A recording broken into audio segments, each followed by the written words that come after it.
अगर लोगों की इच्छाओं के अनुसार मिली तो उसमें सारी मेहनत चौधरी भूपेंद्र सिंह हुड्डा और इनके साथी उदयभान जी ने की। एक बात बता दूं, जिस दिन से भी हरियाणा प्रदेश में चौधरी भूपेंद्र सिंह हुड्डा ने और उदयभान की जोड़ी ने काम शुरू किया, बहुत से लोग ये कहते थे क्या उदयभान जी प्रदेश चला लेंगे, लेकिन जिस तरीके से चौधरी भूपेंद्र सिंह हुड्डा के कदमों में कदम मिला करके चले और आदमपुर में छाल हुआ नहीं, सारा ऐसी में से साथ आ गया।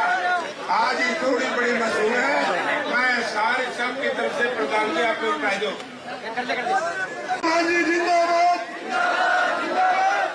हरियाणा प्रदेश के जन जन की आशा और विश्वास के प्रतीक, हरियाणा प्रदेश के सर्वप्रिय और जनप्रिय नेता पूर्व मुख्यमंत्री आदरणीय चौधरी भूपेंद्र सिंह हुड्डा जी और हिसार लोकसभा से आपके हर सुख दुख के साथी, जो तीन बार मेंबर पार्लियामेंट आपने चुने, 2 बार विधायक के रूप में चुने और केंद्र में मंत्री के रूप में, लेकिन जमीन से जुड़े हुए आपके साथ हर सुख दुख में शामिल रहे। हिसार के ही नहीं, पूरे हरियाणा के जाने माने जुझारू नेता, जिनको मैंने विधानसभा में भी और लोकसभा में भी आपके दुख तकलीफों के लिए गरजते देखा है। आपके लोकप्रिय उम्मीदवार आदरणीय भाई जयप्रकाश जी, हमारे बहुत ही प्रदेश के वरिष्ठ सम्मानित नेता आदरणीय श्री संपत सिंह जी, हमारे पूर्व विधायकगण हमारे बैठे हैं, नरेश सेवाल जी, हमारे रामनिवास घोड़ेला जी, रामकिशन फौजी जी, हमारे चंद्र प्रकाश जी, भाई जस्सी पेटवाड़ जी, हमारे अनिल सैनी, अनिल मान जी, अतर सिंह सैनी जी और मेरे मंच पर बैठे हुए सभी सम्मानित वरिष्ठ पार्टी के नेता और इस आज के शानदार, जानदार, वजनदार, बहुत ही बेहतरीन जो रोड शो के दरमियान आप लोगों ने जो मेहनत की, जो पसीना बहाया और पूरे हिसार लोकसभा के कोने कोने से आए हुए मेरे सभी सम्मानित वरिष्ठ, मेरे सम्मानित साथियों, नौजवान दोस्तों, हमारी सभी माताएं बहनों, मैं धन्यवाद करना चाहूंगा आप सबका। जिस तरह से आज जो सड़कों पर, हिसार की सड़कों पर जो जनसमूह उमड़ के आया, जो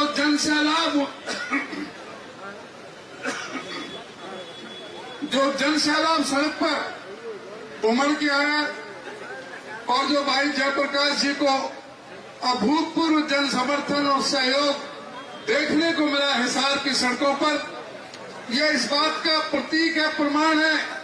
इतनी भारी भीषण गर्मी में 42-43 डिग्री टेम्परेचर में जो आप लोग हजारों की संख्या में पैदल चल करके इस जुलूस के साथ में आप आए हो, ये इस बात का प्रतीक है कि हिसार लोकसभा से जयप्रकाश कम से कम 4 लाख 5 लाख वोटों से जीतने जा रहे हैं।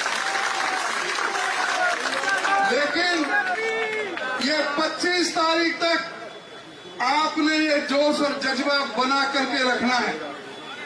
आपने घर घर जाकर के कांग्रेस पार्टी का मैनिफेस्टो और हमारे कांग्रेस पार्टी के प्रदेश के संकल्प आपने घर घर में पहुंचाने हैं और आप लोगों ने बताना है कि आज किस तरह से हिंदुस्तान के अंदर एक तानाशाह राज कर रहा है, जिसने हमें सवाए धोखे का कुछ दिया नहीं, जो कहने को गारंटी दे रहे थे कि किसानों के लिए मैं एमएसपी की गारंटी देता हूं, एमएसपी की लागू करूंगा, स्वामीनाथन रिपोर्ट लागू करूंगा, किसान की आमदनी दुगनी करूंगा, लेकिन जब किसान की बात आई तो 13 महीने तक आंदोलन चलता रहा। 750 किसानों को अपने प्राणों का बलिदान दे दिया, लेकिन एमएसपी लागू नहीं की।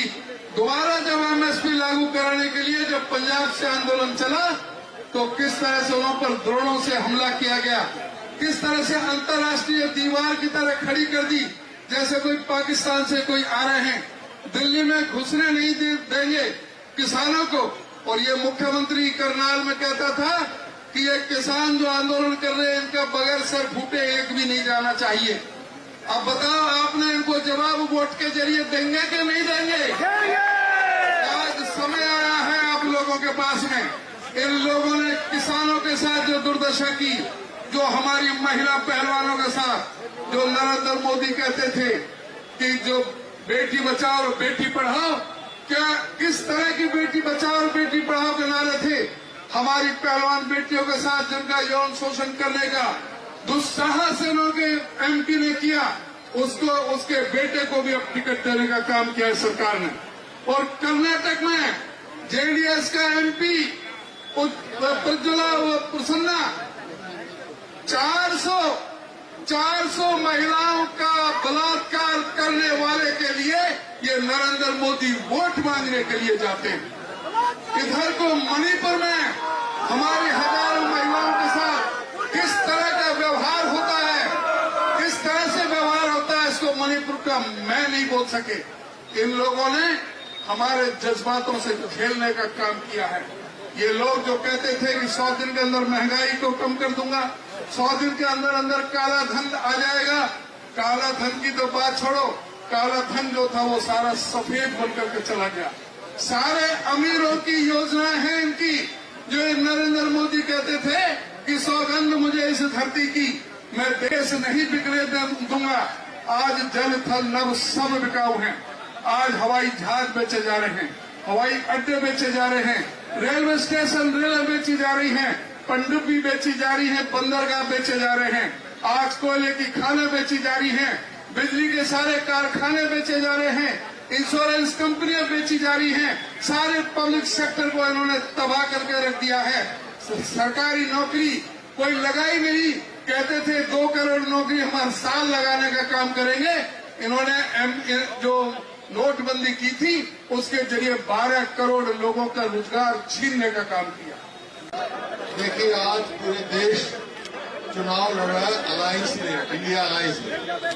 उनमें कांग्रेस के साथ कई पार्टियां हैं, कम्युनिस्ट पार्टी भी है, आप पार्टी भी है और काफी पार्टियां हैं।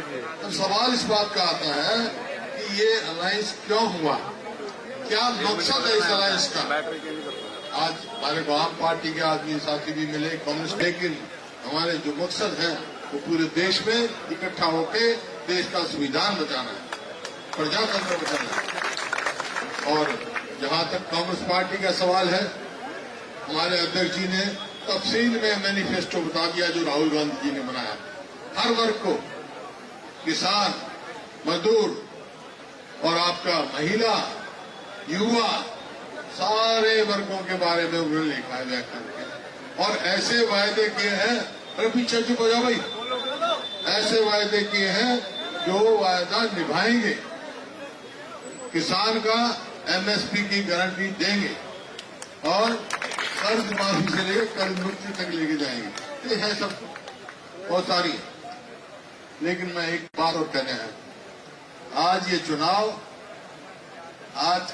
ये अकेला लोकसभा का चुनने का नहीं है। हिसाब में अकेली लोकसभा का बस समझना, ये फैसला करेगा कि आने वाली सरकार 3 महीने के बाद कौन सी पार्टी के होगी। वैसे मैं सारे हरियाणा में हूं, आज आखिरी दिन है नामांकन का, सारे हरियाणा में घूम के आया हूं और रुझान देखा मैंने लोगों के।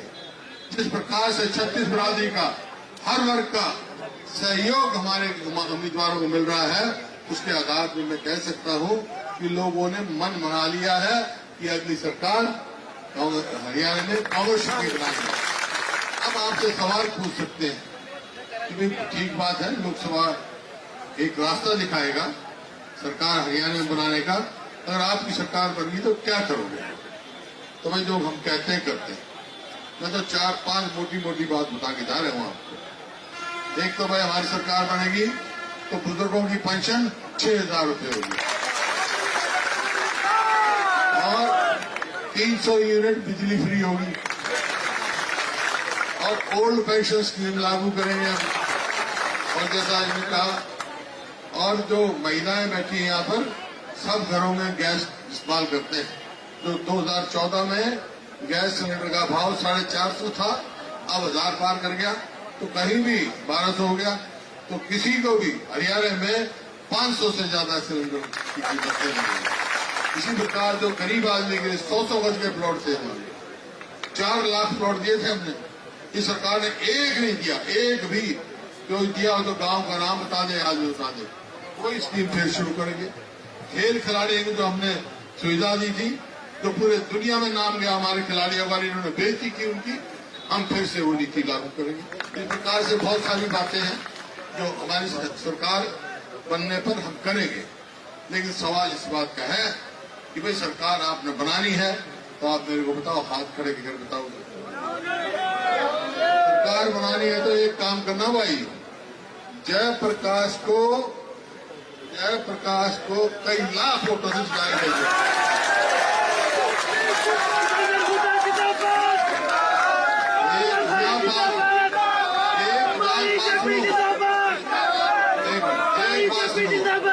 मैं आया हूँ, मैं भी आधा परिवार मेरा रहता है, तो मैं आया हूँ भाई, मेरे आए हुए की तुम मानियो और मैं सारी मानूंगा।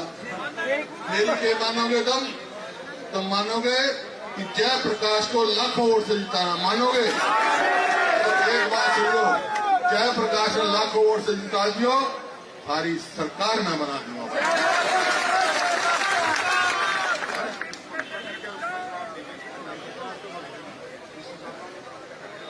अच्छा भाई, एक बात हमने सुना है, ये मैंने वहां भी कहा, रोहतक भी कहा है और यहाँ भी कह रहा हूँ कि जो दूसरे उम्मीदवार हैं हमारे, वो उनको भाई या दूसरी पार्टी के गांव में लोग पढ़न नहीं दे रहे।